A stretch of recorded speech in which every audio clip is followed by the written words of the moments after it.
There's been an unprecedented rise in the deaths of young people in the last few years. Also, mass censorship of outspoken critics of the pharmaceutical industry. I should know, I'm one of them. But is there any connection between these two things? Deaths of young people, mass censorship. Let's have a look. Hello there, you Awakening Wonders. Thanks for joining us on our voyage to truth and freedom. Remember, you can support our content by clicking the link in the description, and we can create change together by opposing these forces of tyranny and deception that would have us believe that there are just unexplained, unexpected deaths just sort of happening. At least that's how Channel 4 report on the phenomena. As you know, Channel 4 were one of the main media outlets working together on the attacks against me. Well, it seems they're less intrepid when they're covering the important subject of the sudden rise of deaths in young people. We'll be showing a bit of that footage, as well as further evidence that Moderna were surveilling, censoring, monitoring and controlling content I was making about Big Pharma. I'm not suggesting there's a connection between the legacy media and the Big Pharma, although their financial relationships might lead you to think that there definitely is. Let me know in the comments in the chat what you think about it. Let's have a look at how the legacy media want you to think, how they present facts in a peculiar, obfuscating, distracting way. What's brilliant about this is if you look at the comments under this video, no one is buying it at all. Now, of course, this being about the deaths of young people, it does center on actual human beings, and in some cases they are young people that had underlying heart conditions, and it's possible, of course, that their deaths had nothing to do with events of the last couple of years. I'm certainly not in a position to declare that there definitely was, and I'm certainly too sensitive to the family members left behind grieving. Unfortunately, there'll be very many of them to suggest that anything other than what they feel about the death of their loved ones is the truth. But what we're going to be covering in this video is the inability of the legacy media to cover things, for example, like the 8% rise in excess deaths in children in the last couple of years. What could that be? Let me know in the chat and the comments. And the fact that Big Pharma are spying on, censoring, controlling and shutting down critics of their products. It seems a bit strange, doesn't it? Let's get into it. Clarissa Nichols was studying languages at Cambridge University. She embarked on a hiking trip on the Maybank holiday this year. And obviously had something that she must have felt,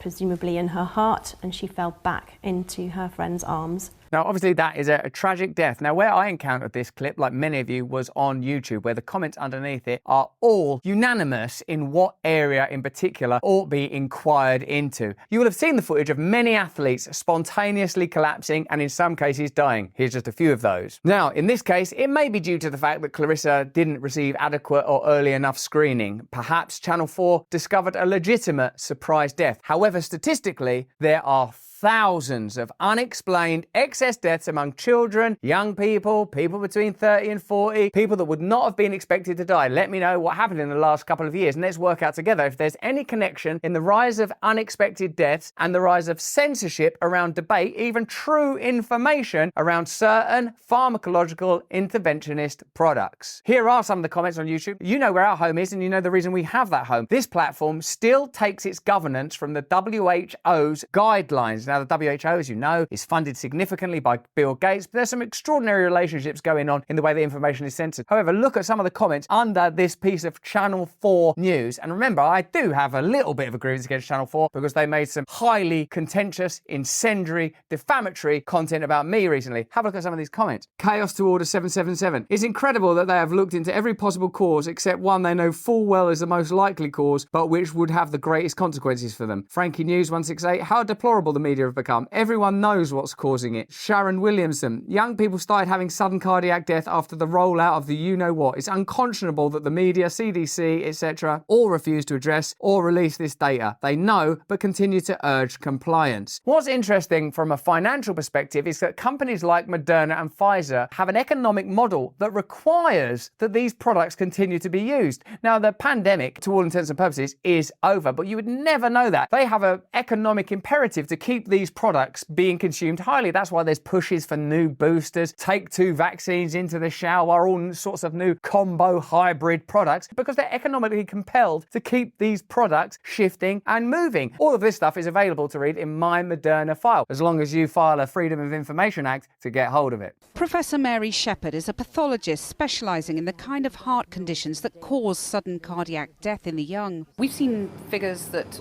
maybe there are 12 deaths of young people a week. How common do you think this kind of sudden cardiac death in the young is? There they are, Channel 4 News, intrepidly investigating, getting to the bottom. What could be causing it? I don't know. If only there was some way of examining it. If only there'd been an incredible amount of money and endeavour spent on censoring true information in the last couple of years. Perhaps that could help us. If only there'd been weird deals between the government and pharmaceutical companies that could be investigated. If only you had a prime minister that previously invested in a hedge fund that subsequently went on to invest in one of these very products. All of these lines of inquiry seem very important, but I'm sure you've got more important things to be looking into. I would say of young people under the age of 35, if I was to say how many die suddenly, I'd say 20 per week would be my estimate.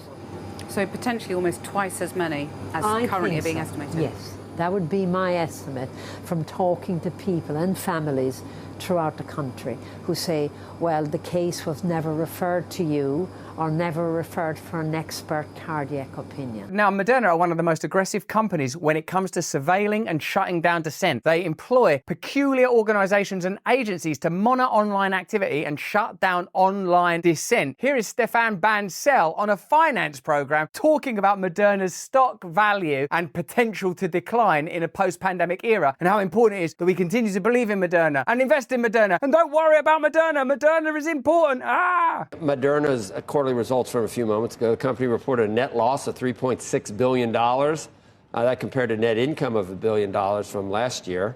This is all post-COVID, obviously. Joining us now to break it all down is the CEO, Stefan Bancel. Moderna CEO, this is life after COVID. These are just numbers that I guess you'd expect. That I don't know if anyone can really plan for it, Stefan, but you're taking the necessary steps as a company to operate completely differently. We certainly are taking the necessary steps. Anyone that criticises our product, we spy on them, we surveil them, we shut down their information. Whether that's online commentators or prominent Stanford University scientists, we'll do whatever it takes to ensure Moderna's products keep being used, even if they possibly have unexpected and negative side effects. Remember, at the beginning of the pandemic, if you'd have said that Johnson & Johnson causes blood clots, that would have been misinformation. But if you notice, there's a little bit of a lag, isn't there, between the conspiracy theory and the truth of about 6 months. So who knows what Channel 4 will be reporting on next? Probably they'll be spending more time attacking dissenting voices, I might imagine. During the pandemic, we were obsessed about scaling up manufacturing to make as many doses as we could to help as many people as we could. Of course, Moderna exists simply to help people. All this surveilling, all of this censoring, all of these former government workers from the FDA or from the British government working at Moderna, that's all to help you. So the post-COVID world is you have to go back to the basics. I think that was a one-time event that isn't likely to repeat. I don't know if you've been to Davos lately, but Bill Gates seems pretty certain it's going to happen again. Again, you're right, but the pipeline is what's going to take us to a much bigger highs over time. This is just promo. This is just promo for Moderna. No, it's going to be okay. Keep investing. If only it was made mandatory to take our products. We were so close. If it hadn't been for those damn kids. The platform nature of what we do, as you know, Joe, in this industry, the hardest thing is to come with the next drugs. Vaccine industry, hardest game in the world. If you think about it, we have 5 vaccines in phase 3. We have RSV, we have a new flu vaccine with very good data, flu and COVID combined. We have a CMV vaccine and cancer. All of those new vaccines and also turbo cancers. What, is there going to be more cancer for some reason in addition to these excess deaths and the 8% rise in deaths in children and sudden death syndrome in healthy people? Wow, they really, really want to help us over at Moderna. And as we said at our R&D Day, this could launch as early as 25, pending, regulatory discussions. Do you know, I think those regulators are going to look on your product pretty favourably. If I know anything about the FDA, you've got them right on side. Okay, so we shall approve these vaccines, and now I'll start my new job at, it's at Moderna. Oh my God, I'm so glad I approved that stuff. I love the way this industry works. What we're doing now is focusing on the pipeline, driving back sales growth through multiple product launches. Here's some reporting from Li Fang on his Substack about Moderna's peculiar practices, surveillance, censorship, de-amplification and observation of many dissenting and critical voices, including Jay Bhattacharya, Alex Berenson, some others, but also, significantly, me. So it seems that the legacy media are reporting on sudden deaths and excess deaths in a very banal and almost misleading way, I'd say. Do you trust legacy media anymore? And Moderna are trying to to shut down critical voices. Finances at the vaccine manufacturer Moderna began to fall almost as quickly as they'd risen. As most Americans resisted getting yet another COVID booster shot, the pharmaceutical company who's pioneering mRNA vaccine had turned it from a small startup to a biotech giant worth more than $100 billion in just a few years. It's a rags to riches story. They reported a third quarter loss last year of $3.6 billion.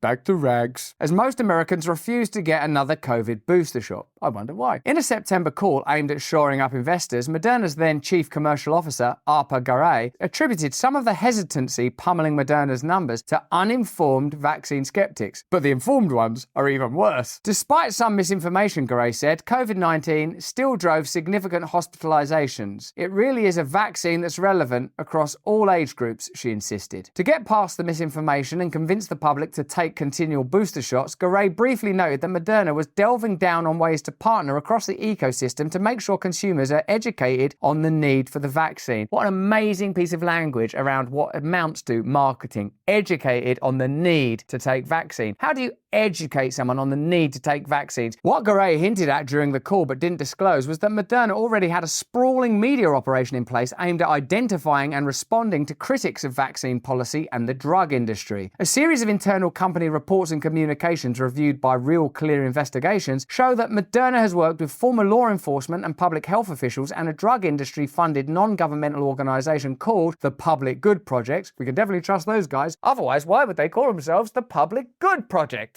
To confront the root cause of vaccine hesitancy. Let me know in the chat and the comments what you think the root cause of vaccine hesitancy is, by rapidly identifying and shutting down misinformation. Part of this effort includes providing talking points to some 45,000 healthcare professionals on how to respond when vaccine misinformation goes mainstream. Do you remember how the Sackler family and Purdue ensured that many medical professionals were informed as to the benefits of their products, like fentanyl, that definitely don't cause overdose and unprecedented death? Of course, they did cause that, but by that time, the medical professionals had already been paid, so it was a bit too late. PGP and Moderna have created a new partnership called the Infodemic Training Program to prepare healthcare workers to respond to alleged vaccine-related misinformation. The company has also used artificial intelligence to monitor millions of global online conversations to shape the contours of vaccine-related discussion. That's propaganda. That's using AI to control data, to control information, to control attention, to control consciousness. Why would a simple pharmaceutical company be involved in that? All they need to do is create a product that there's a need for, tell people it's available. That's the end of it, isn't it? The internal files shorthanded here as the Moderna reports show high-profile vaccine critics were closely monitored, particularly skeptics in independent media, including Michael Schellenberger, Russell Brand, and Alex Berenson. PGP, which was funded by a $1.275 million donation from the Biotechnology and Innovation Organization, a lobby group representing Pfizer and Moderna. All right, so Pfizer and Moderna pay for that. They fund it. Has identified alleged vaccine misinformation and helped facilitate the removal of content from Twitter, among other social media platforms, throughout 2021 and 2022. What that could sound like to an untrained ear, perhaps you're not very well educated, is that Pfizer and Moderna have paid to have true information that's unfavourable to their product removed from social media. But that's just probably because you've been trying to do your own research and you're a conspiracy theorist. Maybe if you'd gone to a better university, you'd understand this stuff. Emails from that period show that PGP routinely sent Excel lists of accounts to Amplify on Twitter and others to deplatform, including populist voices such as Zero Hedge. The messages also suggested emerging narratives to remove from the platform. People opposed to vaccines are capitalizing on the New York Times article about the CDC withholding vaccine information. Of course they are, because if the CDC are withholding information, people think, why are you withholding that information? Oh, what? Because that information is going to make us so excited about vaccines, we'll sprint down the shops and start snatching them out of other people's arms and banging them directly into our heart tissue. No, it's likely information that's somehow unfavourable, wouldn't you imagine?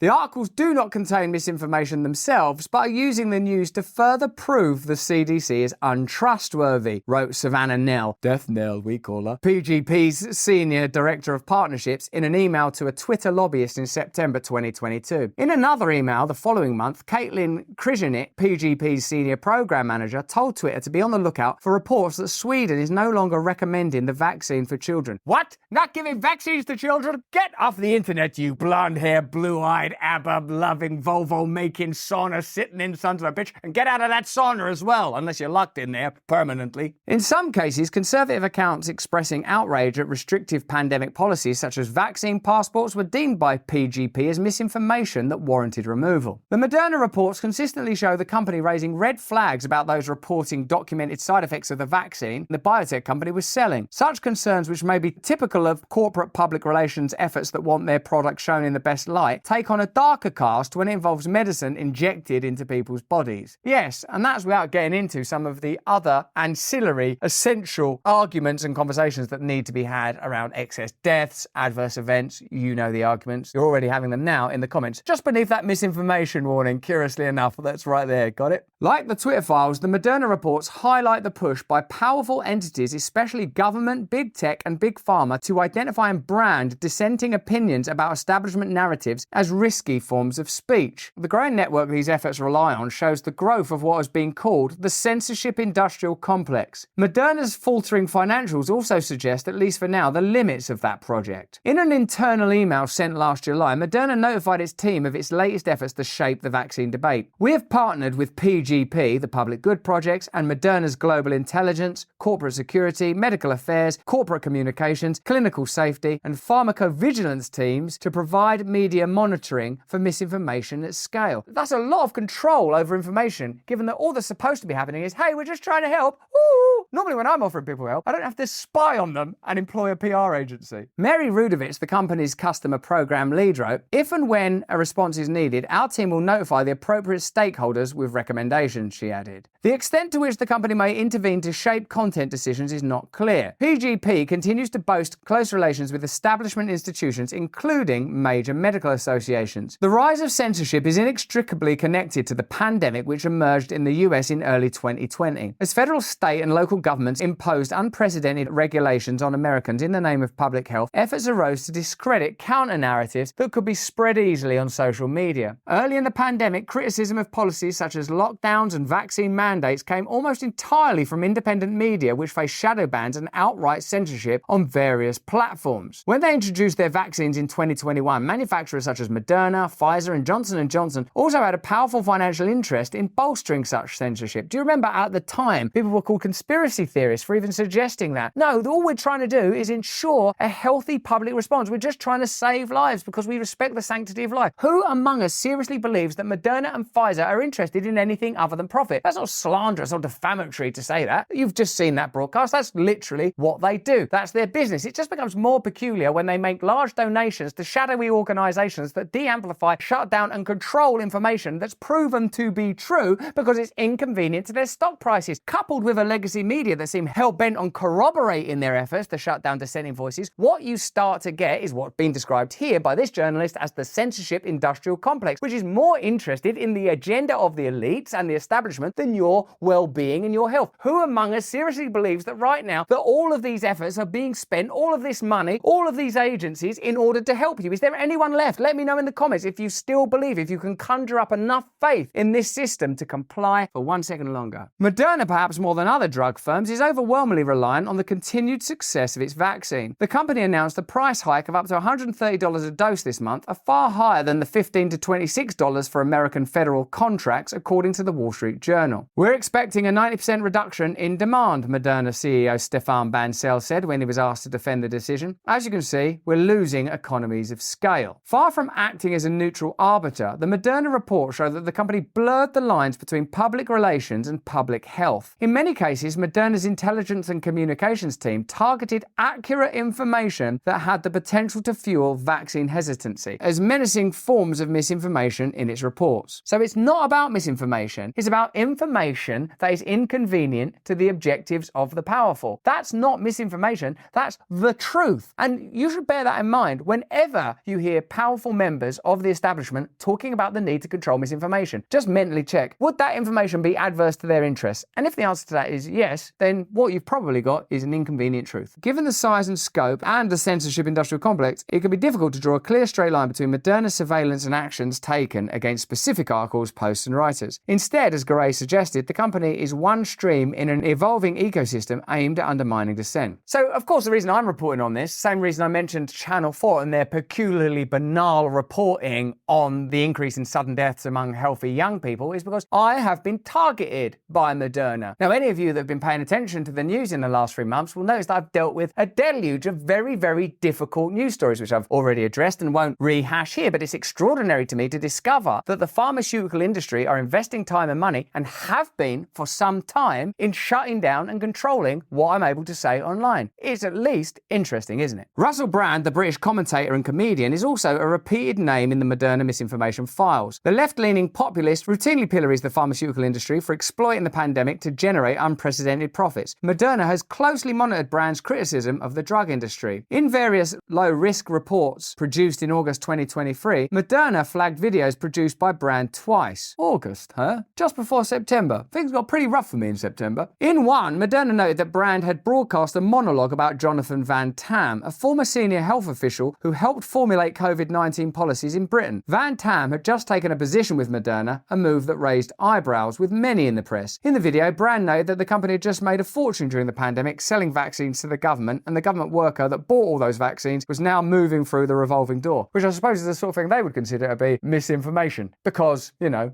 it's true. In another report, Moderna alleged that Brand claimed that COVID-19 vaccine mandates were based on a lie in a recent podcast episode. The video was broadly accurate. The monologue highlights CDC documents that had come to light showing that officials were aware the virus would break through and still infect vaccinated patients. In an ironic twist, Brand finished the segment with a discussion of efforts to censor debate around the vaccine. Moderna noted they were not yet taking actions on this broadcast, but we are monitoring with our partner, the Public Good Projects. Do you notice the supercilious tone that they're not taking action, like they're the wronged party, like profiteering drug companies in conjunction with the legacy media are being wronged when independent citizens and independent media operatives and independent activists criticize and seek to discuss their products, often, usually, and for us, essentially and necessarily relaying true information, because we work on platforms where if you say anything that's dubious, you get in serious trouble. That's the reason we changed to another platform that's not affiliated with the WHO, because the truth is regarded as misinformation. And what that means is, if we were to tell you the truth as we understand it, you would become disobedient and non-compliant, and I've got a sense you'd certainly use a lot less Moderna products. The following month, several media outlets reported that several women who insisted on anonymity were claiming that Brand had abused them nearly 20 years ago. The ensuing media firestorm, which led to YouTube demonetizing his account, became fodder for other Moderna misinformation reports. After the head of Department Media, Culture and Sport contacted all social media platforms, essentially, Dame Caroline Dinenage, who sits on the committee for regulating social media, contacted them and said, "Are you going to be demonetizing and shutting down this voice?" And they, speaking to the person who regulates their platforms, said yes. As you know already, I'm sure, Caroline Dinenage is married to the head of a PSYOPs organization that went straight from dealing with ISIS terrorists in one territory to dealing with COVID domestically. That, I'm sorry to tell you, is a true story, and therefore probably misinformation. Let me know in the comments. The company warned that the cancellation of Brand was sparking a backlash among social media users who believe that he may be targeted by government and corporate censors for his outspoken opposition to pandemic narratives. Certainly doesn't seem like that. They've been so helpful. What? Bad PR? I didn't notice any bad PR. In the Moderna high-risk report, the company noted that speculation was swirling that allegations are part of a conspiracy to silence the comedian who has been a vocal opponent of COVID-19 vaccines. The report linked an X video of Brand sharply criticising Moderna and Pfizer for generating $1,000 of profit per second in 2021. Just because Albert Bourla said it would be unconscionable and inhuman to make a profit from that crisis, and then they went on to make extraordinary profits, I wondered if that was to a degree hypocritical. But of course, we now know that Pfizer and Moderna spend a lot of money to ensure that comments like that are regarded as misinformation. In other words, they're true. The specific claim of profiteering was a mainstream claim, a statistic that was produced by Oxfam. Those bloody conspiracy theorists are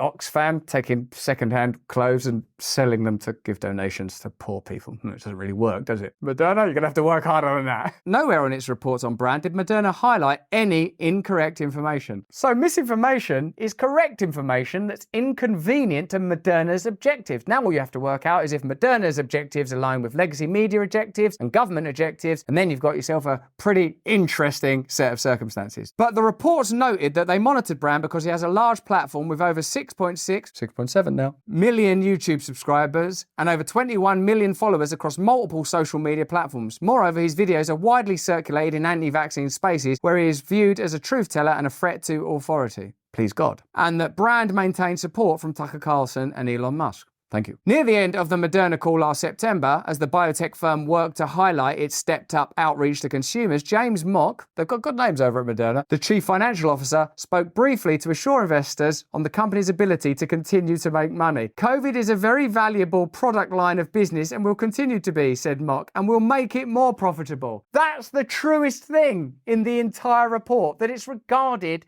as a business. There you have it then. Excess deaths are on the rise across the world, with a recent report suggesting that 8% more children died last year than in previous years. What's been going on? Channel 4, a legacy media company, when they report on it, never inquire as to the potential for recent medical interventions to have at least contributed, or at least, if you were following science, you would follow it in that direction, wouldn't you? Seems they've got bigger fish to fry and other projects to pursue. Meanwhile, it's clear, plain and evident that Moderna are surveilling, spying on, de-amplifying, shutting down and censoring dissenting voices. Why would that be? We all know why. Because the truth is antithetical to their ability to make profits. So the truth has to be recategorized as misinformation, and misinformation has to be shut down. And across the world, there are censorship laws being passed by people that directly ask for my channel to be demonetized and shut down. Incidentally, all in all, what you have is a legacy media, a pharmaceutical industry, and sets of nefarious and peculiar agencies that have a vested interest in shutting down true information by calling it lies. Meanwhile, the mainstream media are not investigating what's causing so many excess deaths among young, healthy people and even children. But that's just what I think. Why don't you let me know what you think in the comments and chat? Remember, you can become a supporter of our content, and you should certainly support Lee Fang's great work over there on Substack. We stream every day. Join us there. And if you can, please stay free. Hey, thanks for watching. If you want to see more uncensored content where free speech can flourish, join our live stream. Click the link right here to watch the next video if you want to, or become a member of a growing movement. Download the Rumble app and you'll be informed every time we make a new piece of content. Stay free. But that's just what I think. Let me know what you think in the chat. See you in a second.